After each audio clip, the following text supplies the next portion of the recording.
चलो तारू वतना उतान हो तो का दिक्कत बा केकरा पकड़े गुमान हो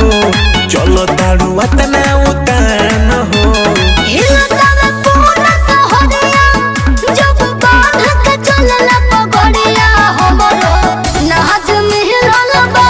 बलम रंगा बहाज मिलल बा कि हमरो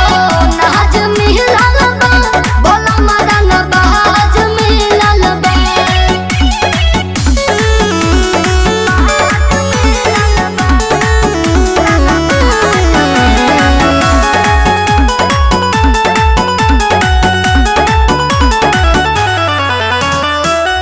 ओखे कोनो एरिया नहीं डरेले हाँ पता में दो चार गो मॉडल करेले बुझला ई काम ठीक नहीं है बता दे तनी जल्दी मिल जाए वो परोसे